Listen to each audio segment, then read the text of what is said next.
This update is brought to you by Vermontawana.com. That is where you sign up for the Vermontawana newsletter, find podcast, video updates, and subscribe. Only $2 a month or $15 for a half-year subscription. Vermontawana.com. Just for context, what you're about to hear is testimony from Representative John Gannon, a member of the Vermont House of Representatives. Now, Representative Gannon is a member of the House Government Operations Committee, responsible for drafting and amending S.54, Vermont's Tax and Regulate Cannabis bill.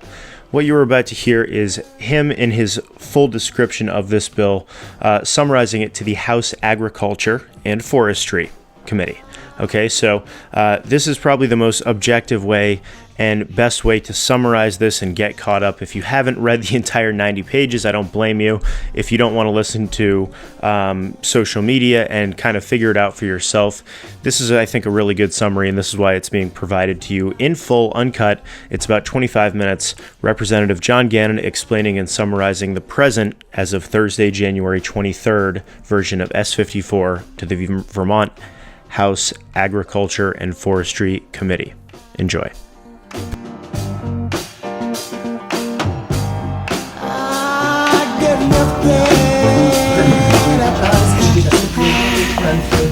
Come back again and talk to us about S.54, which is the tax and regulate bill for cannabis, adult use cannabis. Right. So, Madam Chair, for the record, Representative John Gannon from Government Operations. So I'm going to give you a brief overview of S.54. I'm also going to talk about a recommendation from Natural Resources that slightly modifies the bill, because I think your committee might be interested in that modification. Okay. I'm going to do this as quickly as possible, given the 15 minutes that I have. Well, I know, it ran over a little bit, but it might be a little late. Okay. So. I mean, it's actually, no. Oh, yeah, Mike's coming in. Right, okay. It's a 90-page bill, so... But I'm going to try to focus on the areas that Carrie raised yesterday, because those seem to be of interest to this committee, and take a very high-level view of some other areas of the bill that... And we can have you back if you don't get through and it, right? I also should say that I sent to your committee assistant this morning an overview of the bill, which is a lot shorter, and you can also find that on our committee page on January 7th of this year, if you want to take a look at that. It doesn't come up on our page. You sent this in 90 bill? Yes, it is. Does. What, so is the one I have 68 Under John page, Gannon, the wrong version? maybe you need to refresh it. That is the wrong version. It just comes back to the page That has passed the Senate. Isn't it like 8.3, draft Oh, no. 8.3 Yeah. or something Came like up that? from- Yeah, if you go to the our GovOps page for January 7th, you'll see the latest version of the bill. Okay, all right, Under Michelle Child's name. okay. What day? Okay. I'm sorry. January 7th, first day of the session. Okay, so the first thing we're going to talk about is the control board and sort of the regulatory agency that's going to be stood up under this bill. So there would be a 5-member board that would be appointed by the governor, the Senate Committee on Committees, the Speaker of the House, the Treasurer, and the Attorney General. There would also be an executive director hired and a full-time employee to work for the executive director.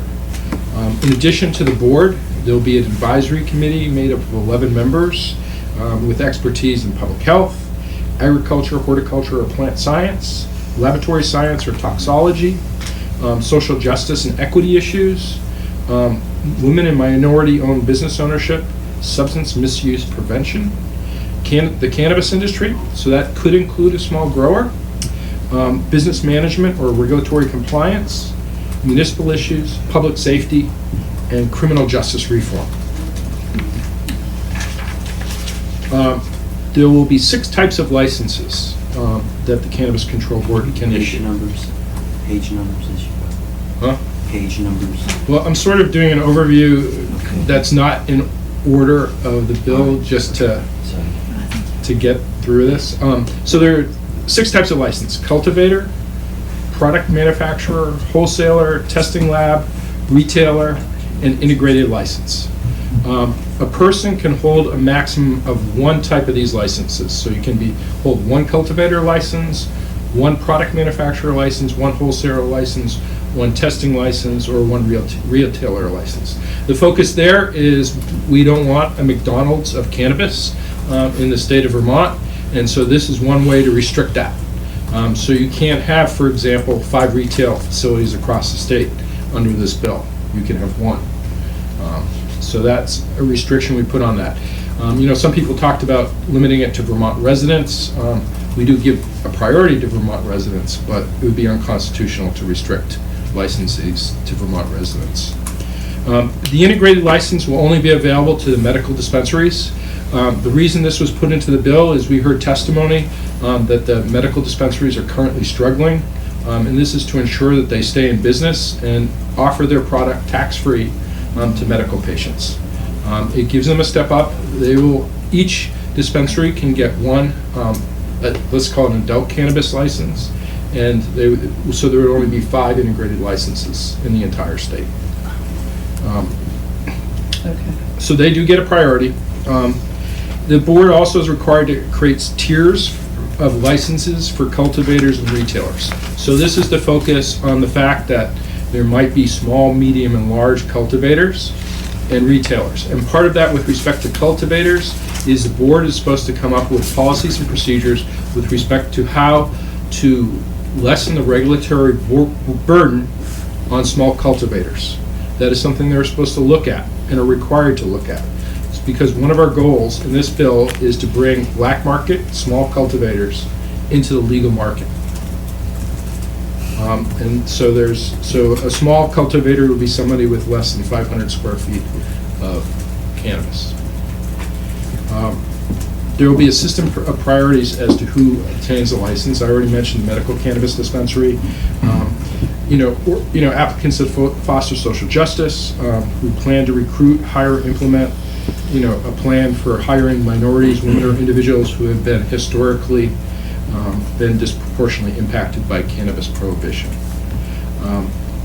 Another priority is plans to pay their employees a living wage and provide benefits. And also that offers geographic distribution. I mean, we don't want all the cannabis facilities in Chittenden County, for example. Now I'll go on to consumer protection. Cannabis and cannabis products must be tested for potency, quality control in accordance with rules adopted by the board. And this has to be an independent lab. It cannot be affiliated with any of the licensees. This is new. Currently, the black market's obviously not tested, but neither is medical marijuana tested by an independent lab. So this is new. Cannabis, and they will look, and in the bill, it goes through many of the things that they're supposed to, the lab should or could look at. And it goes from, it's obviously going to test for potency, for THC and CBD, which are the 2 active ingredients in cannabis. But it's also going to, the lab should test or could test for a variety of other things, including residual solvents, poisons or toxins, harmful chemicals, dangerous molds, mildew or filth, harmful microbials such as E. coli, pesticides, and as I already said, potency. So, I mean, that's an important component of the consumer protection that this bill provides. Cannabis products must be packaged in opaque, child-resistant packaging. All products must be labeled with the date the product was manufactured, the date the product is best used by, and the ingredients in the package, as well as information on the length of time it typically takes for the product to take effect. Now, unlike any other state, we are actually prohibiting certain types of products. Cannabis flower with greater than 30% THC will be prohibited. Solid concentrate cannabis products with greater than 60% THC will be prohibited. And that's, I think you heard from Carrie yesterday, references to wax and chatter. These are highly concentrated products that can almost have 100% THC, very close to that. So that the limit we're proposing is 60%. Oil cannabis products, except for those sold in prepackaged for use in battery, we're prohibiting all oil cannabis products except for things that are in a vaping cartridge. cannabis products that contain nicotine or alcohol will also be prohibited. So you can't have a cannabis beer, for example.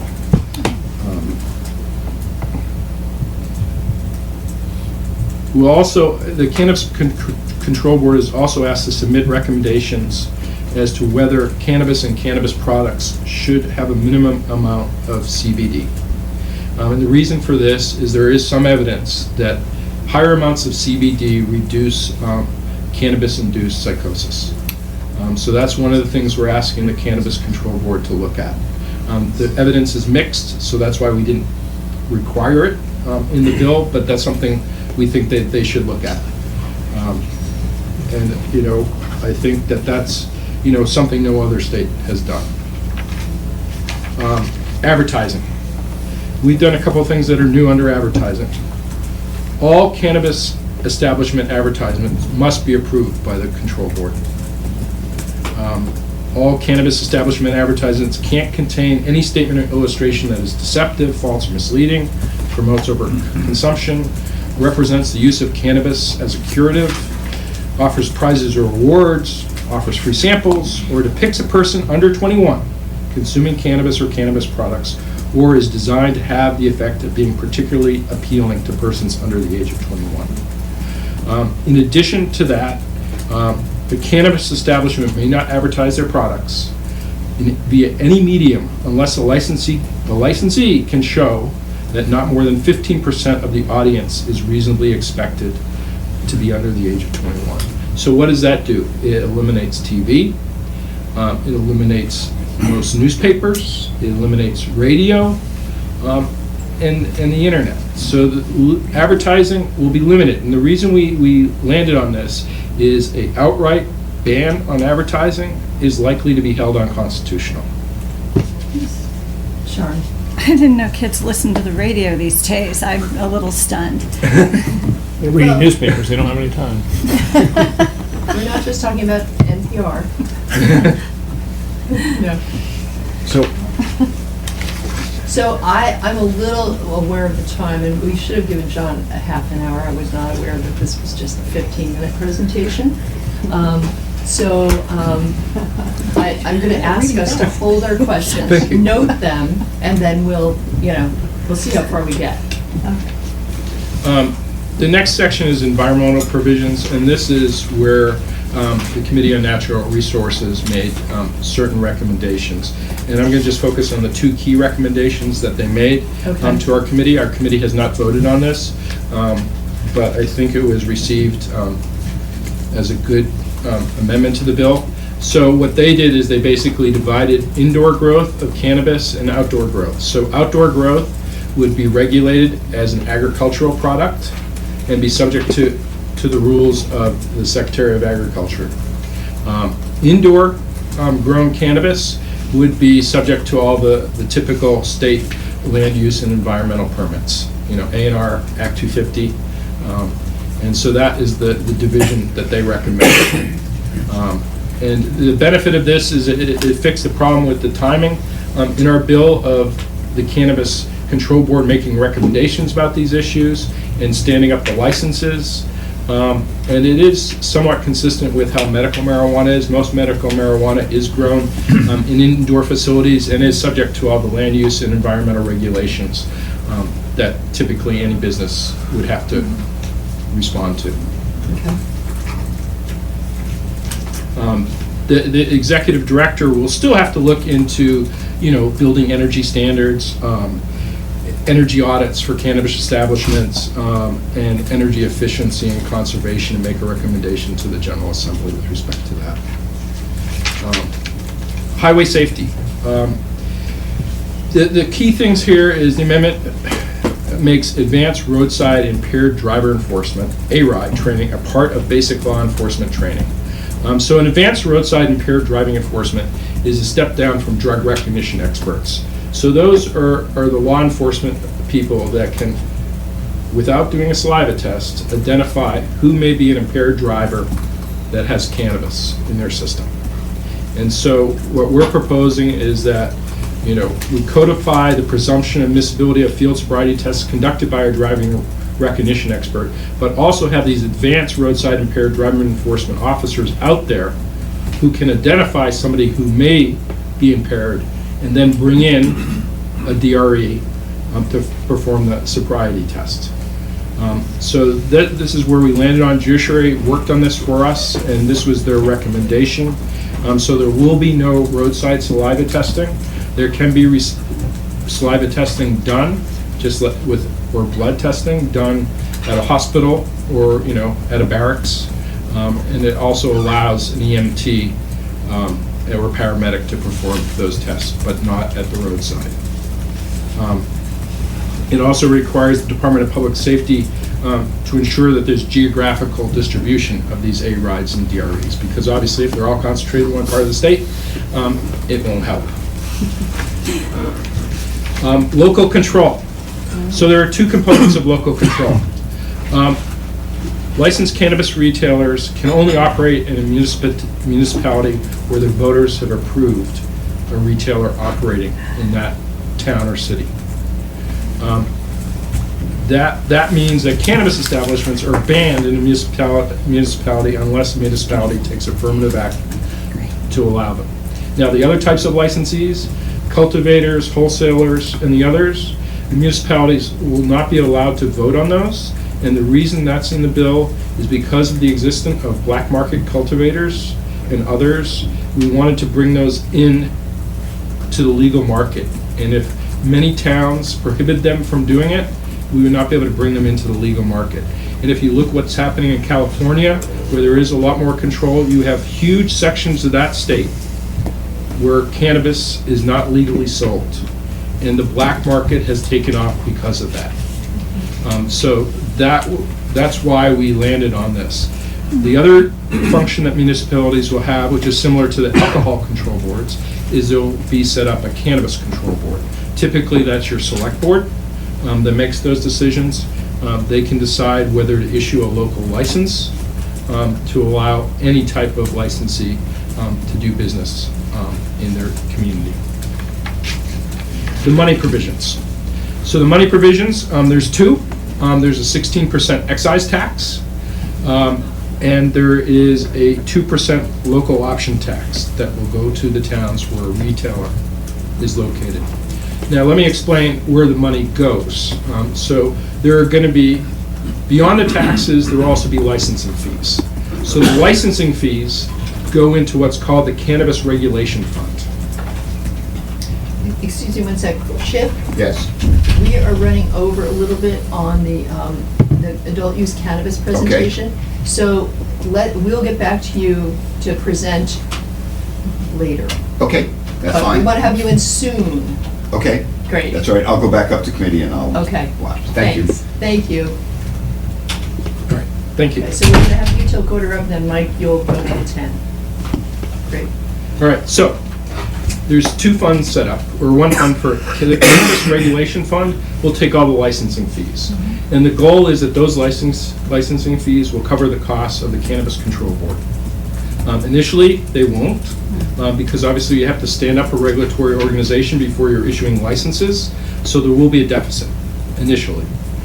So that deficit will be covered in part in 2022 by part of the taxes that are raised. So the Cannabis Control Board has to take a look back, see what the deficit is, and can use some of the taxes that are raised to cover that deficit. So the taxes go to two places. I mean, okay, so we talk about the local taxes, those go local, but the excise tax goes to the general fund, and 30% of the taxes go to what's set up as the Substance Abuse Prevention Fund. That's capped at $6 million per year, but 30% of the tax revenue will go into that fund. It's not identified how that money would be spent now, but I think, there is work being done to set up a stronger substance abuse prevention effort in the state, and I think that those funds may go there. The governor has different ideas about how to use that money, but I won't go into that. So that, in a very quick run-through, is the bill. And I'd be glad to answer any questions. Okay, we'll take about 6 minutes in questions, and then we're going to move on. Vicki? Could you again, you did such a lovely job, but I missed, phew, the one I had about. Sorry about that. No, it's just me. The local control part, I do have constituents asking me about this issue. So explain that again, and who opts in and who opts out, and. Okay, so the opt-in, so a municipality can vote to allow a retail cannabis licensee to operate in their town. Is that a select board? Nope, kind of thing? voters. Okay. Has to go to the voters. Okay. And so that's the one license they can have a say. Okay. With respect to the other licenses, there would be no local vote. And to be very clear, it's only retail. Only retail. Okay. Okay. And that is part to do the balance, which there's a balancing act throughout this bill about how to encourage black market participants to move to the legal market. So go Tom and Sharon. John, have you presented your bill to the Health and Human Services, or do you plan to? I will be presenting this bill to healthcare tomorrow. Good. Sharon? And, I'm sorry. Oh, sorry, go ahead. And the fund you're going to set up for prevention, what's that likely to go into? If it's, I don't understand that $6 million that you're going to put aside for prevention. You must have. No, talked not about- $6 million. A cap, 30% of the money raised Up to through the 6 million. excise tax will go into a substance abuse prevention fund, up to $6 million a year. How do you see that money being spent? Have you talked about that? That's not in the bill, but you know, when I testified in the agency Committee of Human Services, I mean, I think that that's the one thing that they're excited about in the bill, and I think it would be left up to that policy committee to determine how the money should be spent. Okay, Sharon, then John Bartholomew, then John O'Brien. So, what are the reasonable expectations of what the black market looks like today? Like you talked about in California, that because they exercise more control, that there are these vast areas where nobody can purchase the taxed and regulated marijuana. Well, I don't think they're in the entire state of Vermont. There's a vast area. We're pretty small, but what does the black market look like today? Like, I'm fully aware that, you know, even before we legalized it, there were plenty of people growing 5 plants in their closet with grow lights. But is there really a lot of? Yes, I think so. It's very hard to measure. I think it's very hard to measure any illegal product in any state, because obviously people are not going to be self-reporting. Right. They're growing. So I mean, I think you know, one of the unfortunate outcomes of our legalization effort a couple years ago was, you know, now people can legally grow the product, and that can lead to also illegal sales of the product to others. And I mean, I think Carrie talked about gifting and ways around actual sales. Mm-hmm. And to clarify, because my fingers don't move as fast as your words sometimes. So we would only allow the sale of cannabis that was grown in this state. Is That's that correct? correct. Okay, thank you. John Bartholomew. I'm just wondering which pieces of this bill do you think that this committee should be focusing on? The agricultural portion. Well, obviously the agricultural portion, especially, you know, what natural resources proposed to us. I mean, I think, you know, Carrie did a great presentation yesterday about the lab testing. I think that's an important component of the bill. I think we've done a good job of tackling it, but obviously, you know, we're open to any recommendations that this committee may have with respect to any issue that touches on ag. And I should also emphasize, you know, in anywhere where we touch on lab testing or you know, growing the product, you know, the Cannabis Control Board is required to consult with other agencies, including the Agency of Agriculture. If that's something you think we should strengthen, you know, we'd be willing to listen to that. John O'Brien. Just some quick questions. Just to give us some context, the 500 square feet for small growers is the equivalent of how many plants? I don't know off the top of my head, but I can get back to you on that. Do you know, Kerry? Approximately? And one thing I should say, I mean, one thing that we heard in natural resources is a huge concern that there's going to be indoor grow facilities popping up all over the state and just covering our fields. There was also testimony offered there that taking our fiscal projections from JFO and working them backwards, that the total acreage needed to satisfy adult cannabis use in the state would be 250 acres. So you think about that. That could be in one town. Right, no. Unlikely, but I just want, people who are concerned that this is just going to overtake all other agricultural production and take up our open land, I don't think that's going to be the case. John, I have a question about what Natural Resources is suggesting, and I think I agree with the whole concept around land use, but I want to, having visited a grow facility in Colorado, I know that they need oversight and they need technical assistance potentially in terms of pesticides and herbicides and things like that. And we want to make sure that those grow facilities are not using substances that are potentially going to be toxic, or when concentrated especially. Right. So, and so is there an understanding there that just because, Natural Resources may be taking over the land use aspect of it, that there are other agricultural aspects to indoor grow Yes. as well? No, and there's specific language in the bill with respect to pesticides and the need for regulation of pesticides. But I think that's something we would work with agriculture, or I should say the Cannabis Control Board would work with agriculture on, in how to ensure good pesticide use. Okay, one last question, and then we're going to move to Mike and Just want to Tashka. point It's out got to be that quick. in Colorado, part of it relates to climate. If you're trying to grow and market cannabis, you're probably going to do it inside, particularly with so much hemp around, because you don't want hemp pollen around your marijuana. So in terms of controlling the plants, controlling the light, the humidity, all that stuff to get the most, it's probably going to be, that's what we saw in Colorado. Yes. And Yeah, I there was think one outdoor grow. I This think, in room is Colorado. probably, 150 square feet?